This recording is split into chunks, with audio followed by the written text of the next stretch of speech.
Hi everybody, I'm going to work through the review for our Unit 3 test. I wanted to make sure that you had some explanations to go along with these problems should you need some help at home this weekend. So let's start with number 1. Number 1 is asking us to find m. Now remember, m stands for the slope. So we are going to find the slope of this table down here.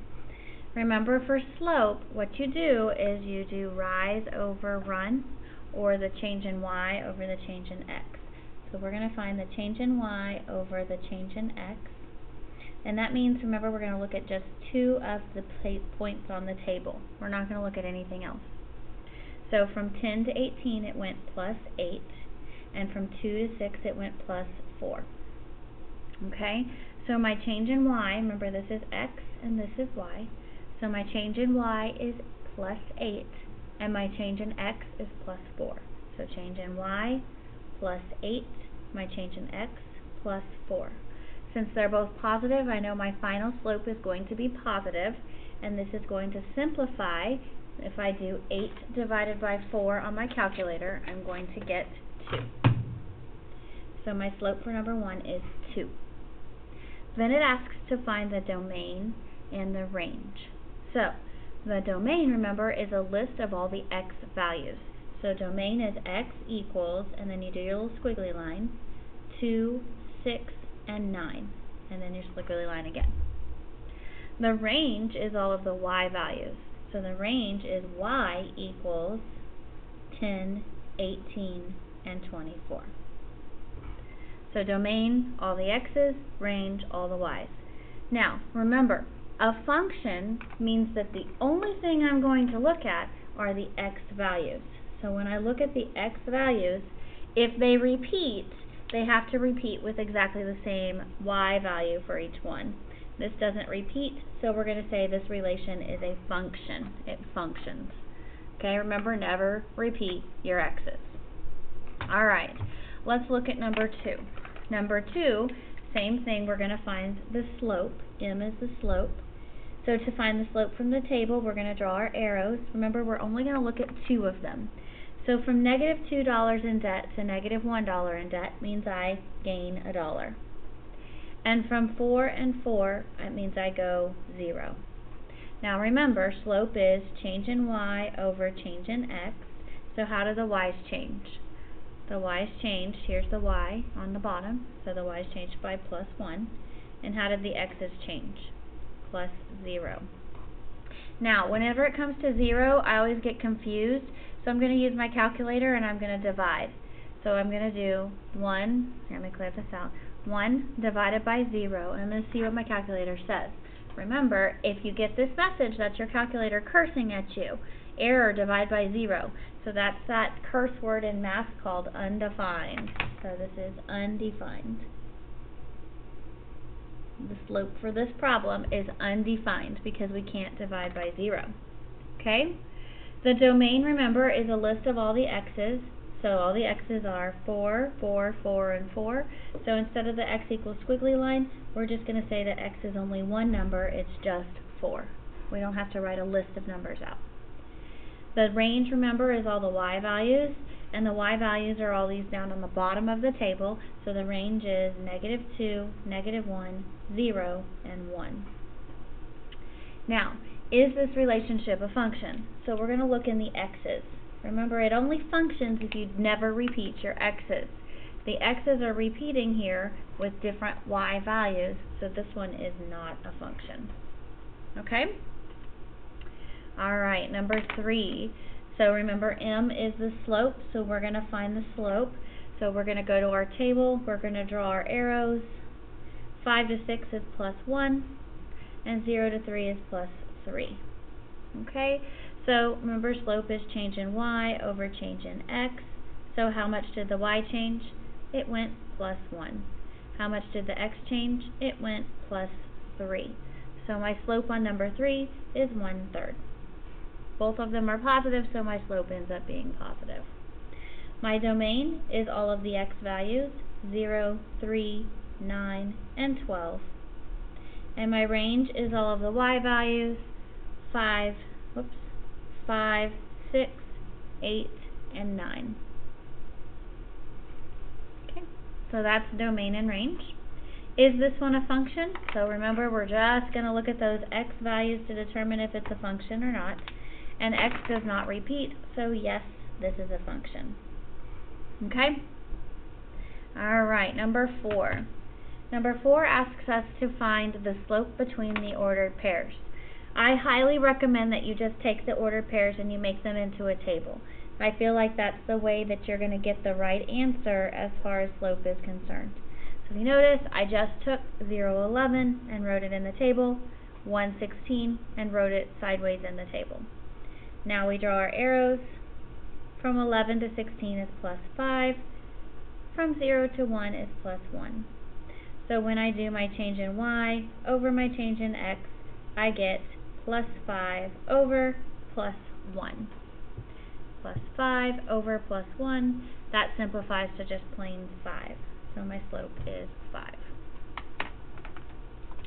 Number 5, do the same thing, make a table, xy table. So this is 122 and 326.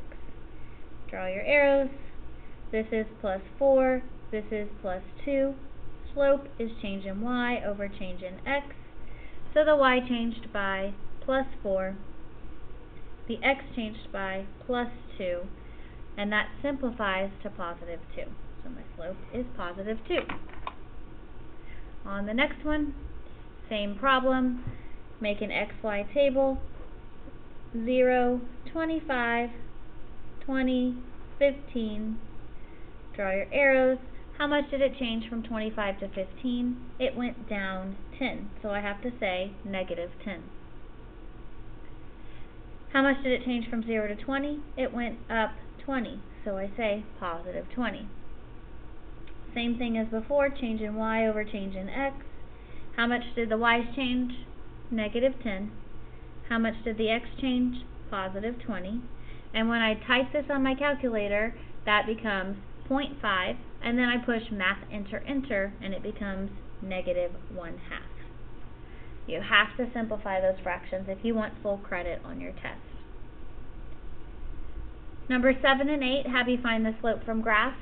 So we're going to find the slope from graphs by drawing our triangles. So we draw our slope triangle.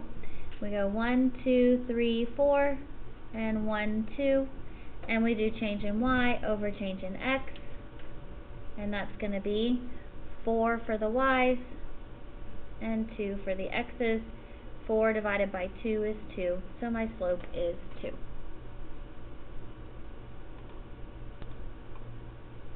Alright, number 8. So to do number 8, we have to find our pretty points. So we're going to look for points that are actually on the corners of these grids, okay? So here's a point right here, and here is a point right here. And we're going to draw our slope triangle. Remember, the slope triangle needs to be staying on the grid. We don't just kind of like arrow down in random directions. We stay on that grid from behind it. So we want to follow the lines like a car driving on the road. So this is 1, 2, 3, and this is 1, 2, 3, 4. So my slope is change in y over change in x, which is 3 over 4. And I'm going down the hill, so I always put slope dude on this side of the graph. Okay, so he would go down the hill, so this is negative. So my slope is negative 3/4. When you do your slope of graphs, please pay attention to the negatives. Okay? 9, 10, 11, and 12 are just asking you to draw a graph with the indicated slope. So a positive slope, we're just going to sketch what would slope dude say kind of graphs. A negative slope, he goes down the hill. Undefined slope, that's when he yells and curses because he's going to crash and bust his head open. And then 0 slope, that's when he's going across at a straight line and saying this is 0 fun. So those are the different parts of slope dude, and that's kind of all they're asking here. Can you identify the type of slope? Okay.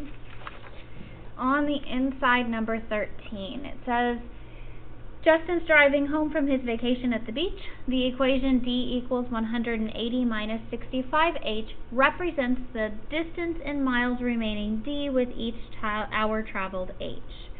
So this is an equation, and all it's asking you to do is find the slope. So the slope from this equation is going to be the number, remember it's y equals mx plus b, so the slope is always the number next to the to the x. So 180 doesn't have a variable, but negative 65 does. So this right here is my slope, negative 65. Okay. Number 14 says to find the slope from the table. So it's just like what we were doing on the front. Just pick 2 points and draw your arrows. This is plus 4. This is plus 160. It's change in y over change in x, which is positive 160 over positive 4.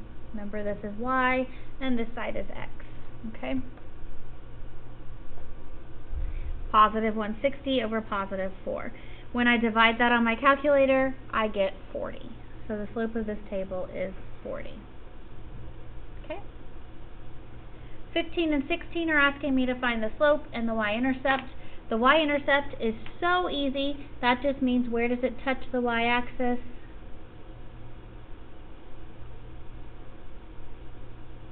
Touches the y-axis right up here at 15. So this y-intercept is 15. To find the slope, you need to find another pretty point on the graph. So if I look, here is another pretty point right there. Okay? So I'm going to draw my slope triangle. Remember, we stay on the grid like we're driving our car across the roads here. This is too tall. And this looks like it's 2 across, but it's not. Because if I come down here to the bottom of the graph, 2 across is really 50 across, because each line represents 25. So this is actually 50. Okay?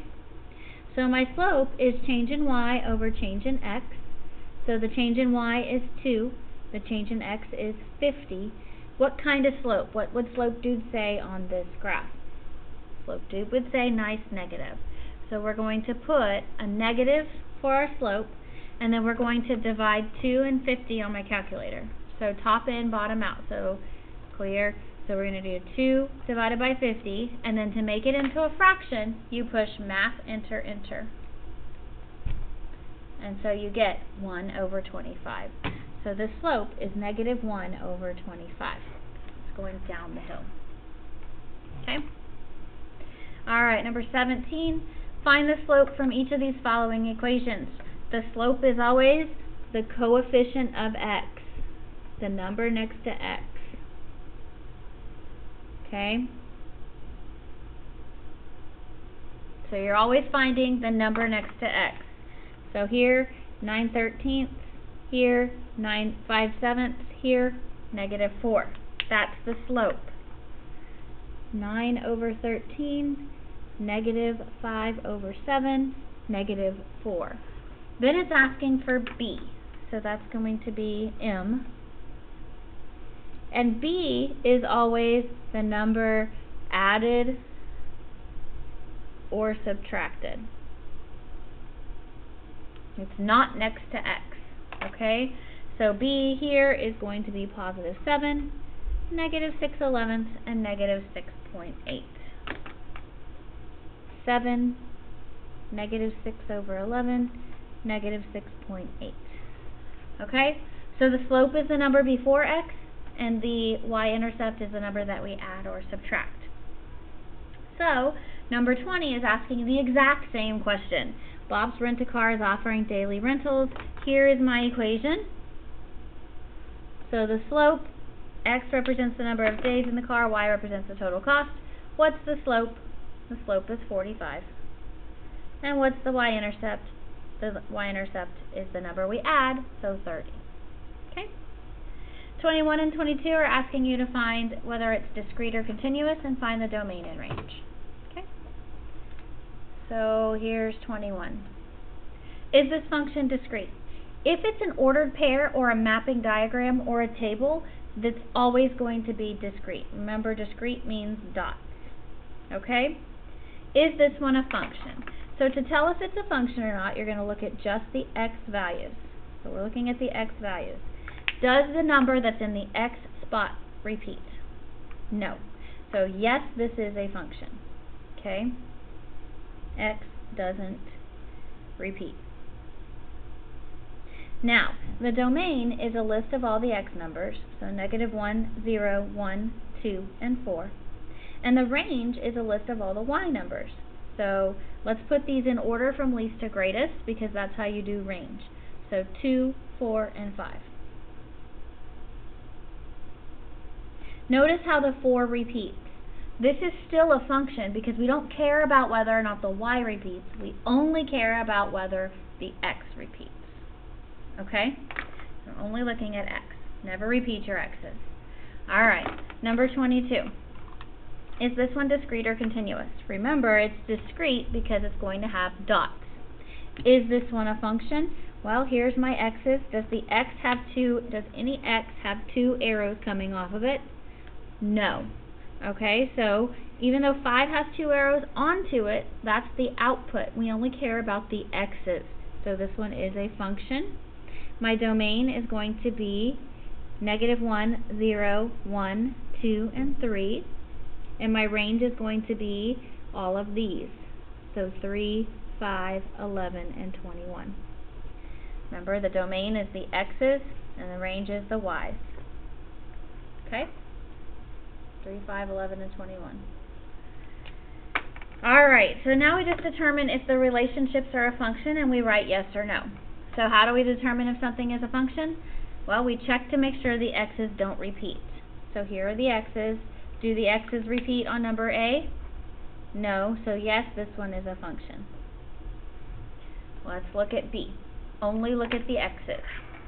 So we've got 4, 3, -2, and 4. Alright, we've got an x that repeats. We need to pay careful attention to the number that's next to the 4. It's not the same number, so this is not a function. Okay? If I graphed 3/4 x plus 7 on my calculator, I would see that it makes a line, and there's no repeating x's, so then this letter C would be a function. Anytime you have an equation, you're pretty much guaranteed to have a function, unless it's a specific, in Algebra 1 usually. Okay? Algebra 2 and on, our equations are not functions anymore, but you always want to check to make sure that they pass the vertical line test. So on this one, my function's going to be 7 high, and it's going to go kind of like this, and so it would pass that vertical. Remember that vertical line test where you draw the line up and down and you check to see, does it only touch that green line in one place each time? So it does, so it passes the test, so it is a function. Okay, and then letter D, is that one a function? Yes, because the x's don't repeat. Okay? Alright, next page. We are trying to decide what goes into the function and what comes out of the function based on function notation. So if you look here, f of -4, that represents the x value. Okay? And we're looking at the graph of f. So f, I'm going to color yellow real quick, just so we can see it. That's the f function. And so I'm going to go to -4 on the x-axis and down to where it touches my graph, and that's at -4, -2. So what goes into my function is -4, and what comes out of my function is -2, so that's my answer. Okay? F of 1. So I'm going to go on the x-axis for 1, and I'm going to go up to my graph. Do you see how this is split into 3 boxes? There's 3 boxes that represent 1 here. So that means that this point right here is 1, 1/3, because it only went 1 box high. So what goes out is 1/3. So 24 and 25 are f functions. 26 is a g function, so I'm going to color that one green, because G for green. And g of 0, that means that I stay where x equals 0 and I find my function, which is right here, 0, 1. So what comes in is 0, what comes out is 1. G of 3 is also a green function. I'm going to go to 3 on the x-axis, go up to my g graph, and that's 3, 2, because it touches the y-axis at 2. So what goes in is 3, and what comes out is 2. 28, 29, and 30 are all the opposite. If you see, we're trying to figure out what goes into the function if 2 comes out. So that means I'm going to go on the y-axis and I'm going to find the yellow graph at 2, which is right here, and that's the ordered pair 5, 2. So what goes into the function is 5 and what comes out is 2, so x is 5. G of x function, I get 2 out of the function, so I'm going to go up to 2 on the y-axis, and that's here. So what is x? Well, x is that 3. And then that -1 for f of x, this one actually has multiple answers. So if I go to -1, I have a point here, I have a point here, I have a point here, and I have a point here. I really like this problem because it has so many answers. But we've got, this is -1, -2, -1, -2/3, -1, 3, and -1, we're going to say 0.25. 4.25 actually. 4.25. Okay. Alright. On 31 to 34, you're supposed to just take the equation. So you write x minus 4x squared, because this is the green function, right? G of x, G of 2. And instead of writing x, you're supposed to write parentheses. So I rewrote it so that instead of having the x everywhere, I put parentheses. And what goes inside them? 2. So I put a 2 inside the parentheses. And then I type this onto the calculator. So it's 2 minus 4 parentheses 2 squared, and I get -14. Okay? Any more g's? Yes. Here's another one that's g, number 34, and that's x minus 4x squared, so parentheses minus 4 parentheses squared. -5 goes inside. Anytime negative is inside the parentheses, you want to be very careful with your parentheses on your answer when you're trying to find it. Because when you type it on your calculator, you need to make sure that you use those parentheses. -5 minus 4 parentheses -5 squared. So you want to make sure you type it with those parentheses on your calculator, because that's going to get you a different answer. And so your answer on this one is -105. Okay. 32 and 33 are k, and k is that 5x minus 6. So we write 5 parentheses minus 6, and inside the parentheses we put 3. So that's going to be 15 minus 6, or 9. And here, 5x minus 6, 5 parentheses minus 6, we're going to put that -7 in the parentheses. So that's -35 minus 6, which is -41. You could just type that into your calculator and not do any work. Okay? 35 says if f of x is 5, 6x minus 2, what is f of -12? So that means instead of writing x, we write parentheses -12. Okay? And then we just type it on our calculator. Alpha y equals enter gets us our fraction, 5, 6. Or you can use the division, 5 divided by 6 in parentheses. And when you do that, you get -12. Okay? So that's function notation. Lastly, we're talking about filling in the table here. So on step 1, there's 4 tiles. Step 2, there's 7 tiles. Step 3, there's 10 tiles. So what would I expect to happen? Well, if you look, it's going +3 here, +3 here. So over here I'm going to say +3. So that's going to be 13 tiles.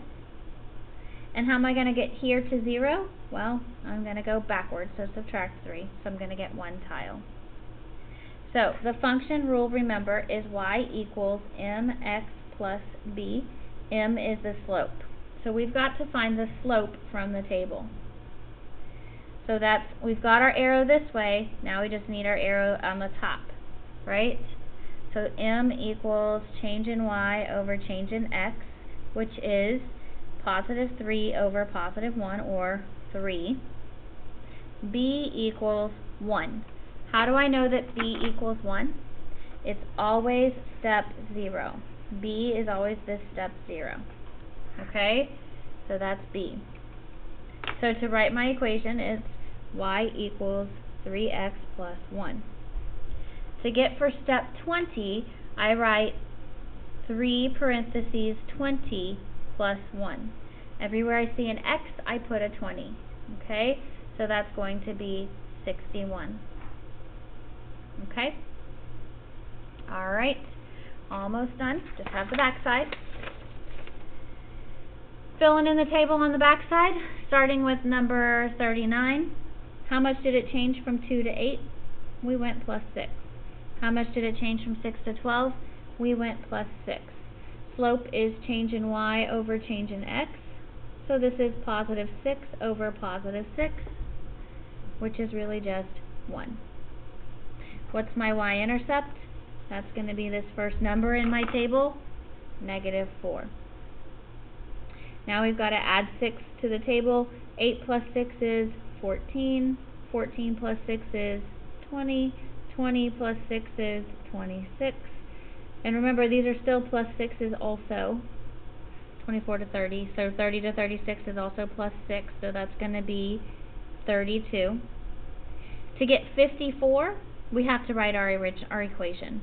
Remember, our equation is going to be y equals mx plus b, where m is the slope, which is 1.